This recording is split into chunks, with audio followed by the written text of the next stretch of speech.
Welcome, friends. This is Frederick Henry, and this is another Frederick Henry podcast. I'm going to make this relatively short. It's the Saturday before Palm Sunday, and I am thinking about what we're all going through with this shutdown in the continent of the United States. I really am unacquainted with what's going on in Hawaii and Alaska, although they are our fellow citizens as well, and we wish them God blessing. And hopefully they're not going through the same experiences that we're going through in the continental United States. However, today I have mixed feelings. I think we're all getting a little concerned about the economy. The COVID-19 virus is what it is, and I think that the president and the administration are doing the best they can. They've been presented with a pandemic. It's the unknown enemy. It's a disease. It's difficult to handle this, and they are approaching it to the best of their ability.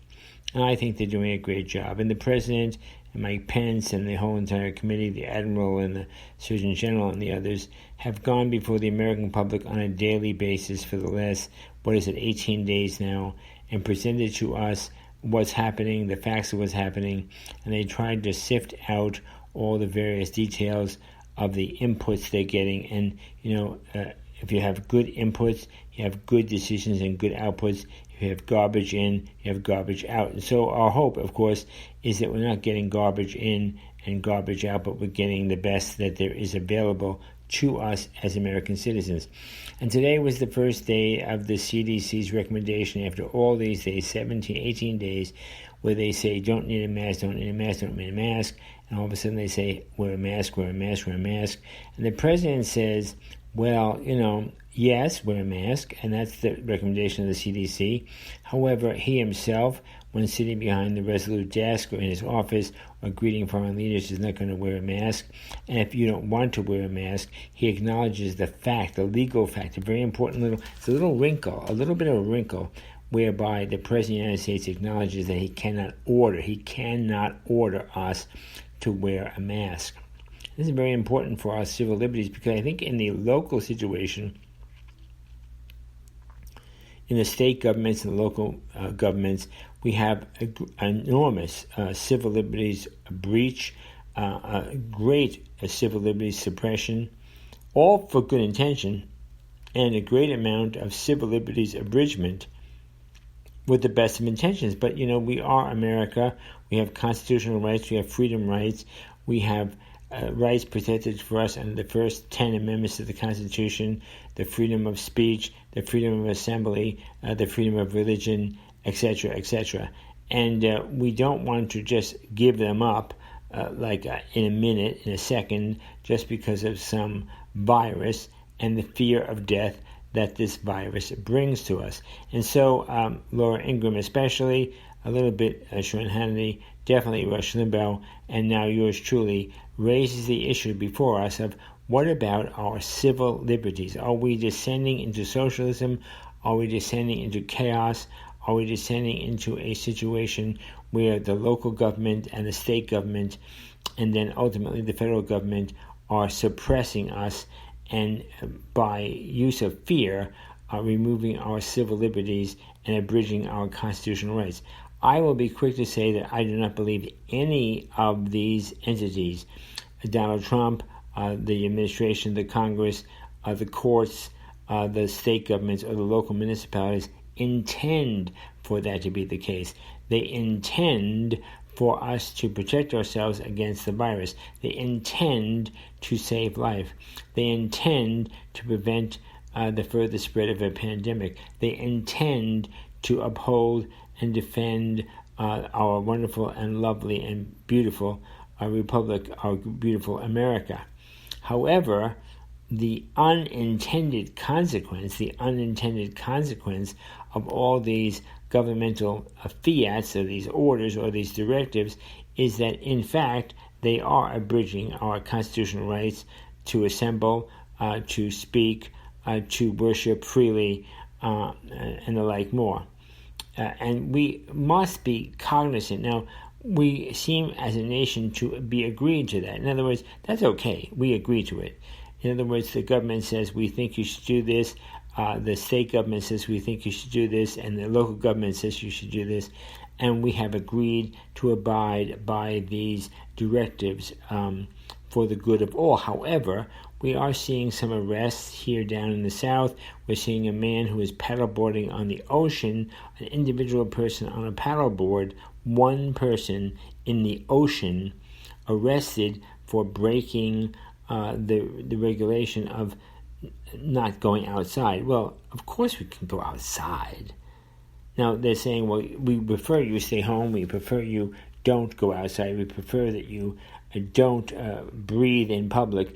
We prefer that you don't talk to anyone. We prefer that you stay inside your domicile. However, reality says to me, and I'm not a constitutional lawyer nor any kind of lawyer, that of course we can go out.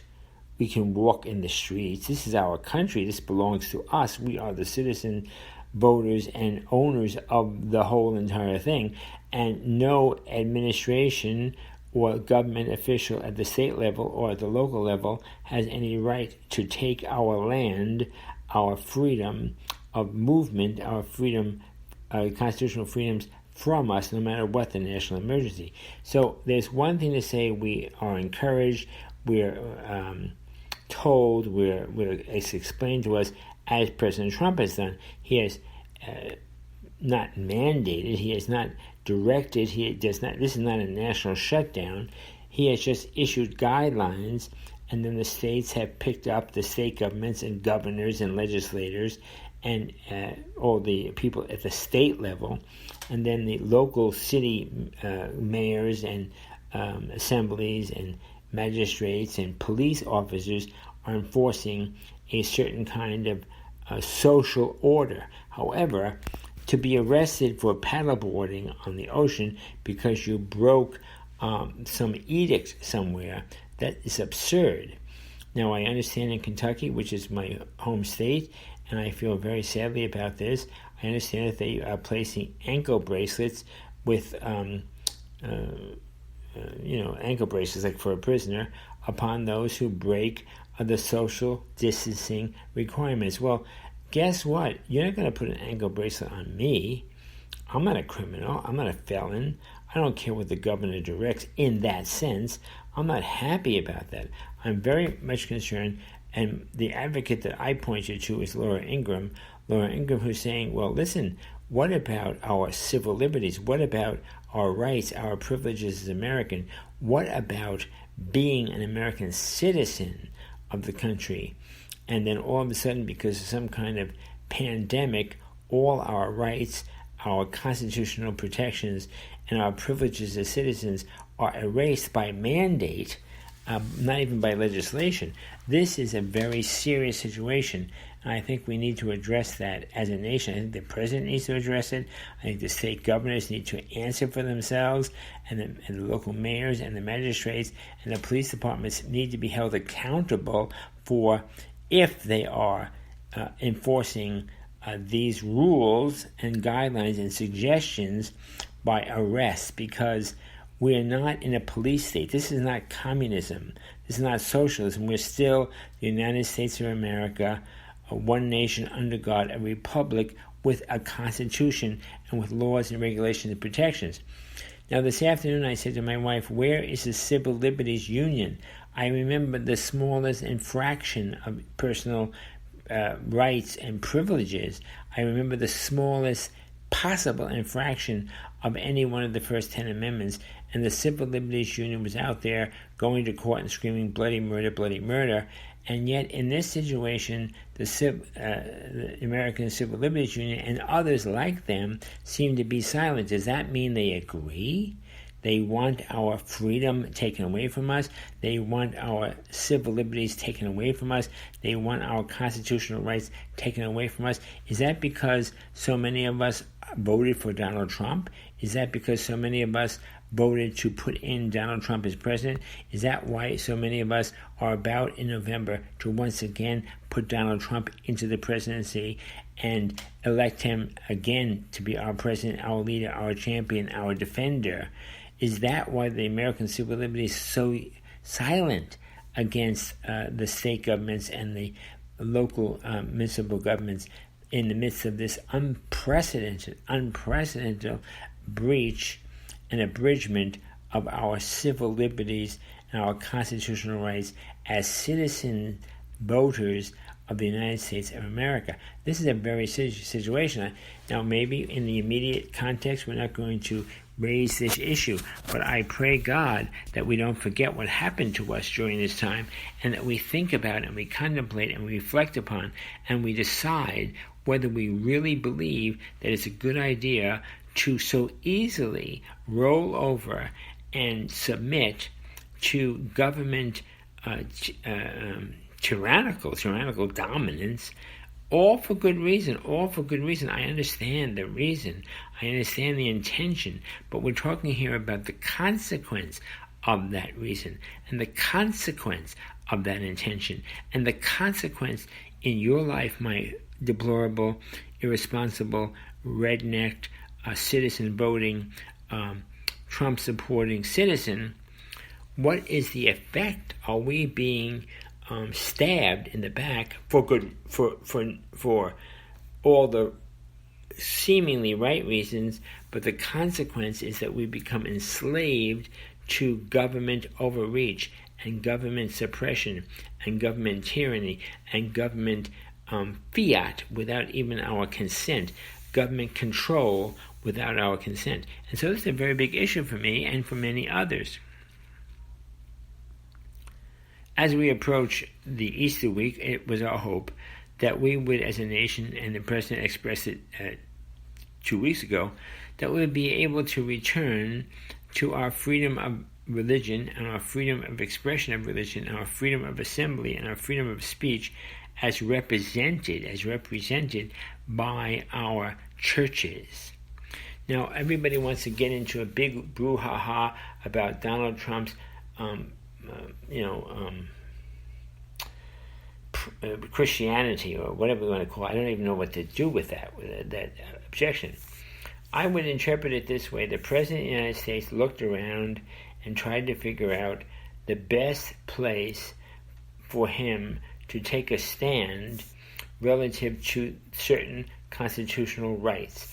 The right of free speech, the right of assembly, the right of religion, freedom of religion, the right to worship as we see fit, the right to express ourselves in a public forum, and the like, many rights. And I think that President Trump decided that public worship in churches was the place where all of these factors, freedom of assembly, freedom of speech, freedom of religion, freedom to express ourselves, etc., these were all representative in one institution, the church, whether Baptist or Episcopalian or Pentecostal or Orthodox or Lutheran or Methodist or Episcopalian. It didn't make any difference.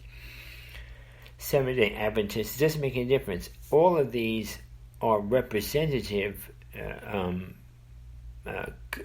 aggregates or conglomerates, or the congregation, as it were, of these rights and privileges.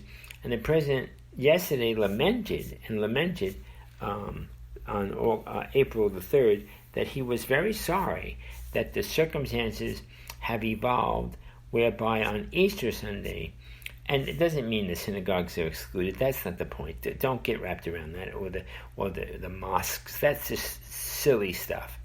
The president just expressed a symbol of our rights to assembly, freedom of religion, freedom of expression, and the like, freedom of assembly, and the many rights that we have in the Constitution. He sees that distilled in this present situation by gathering together in synagogues and mosques and churches for worship, whether that's on Friday, Saturday, Sunday, doesn't make any difference. And he laments that, and I understand that he cannot, it seems to us, those who are going to be compassionate toward the president, understanding toward the president, it seems to us that he is, those particular things that he would like to happen in that particular instance are out of the question right now, but he wants us to hear that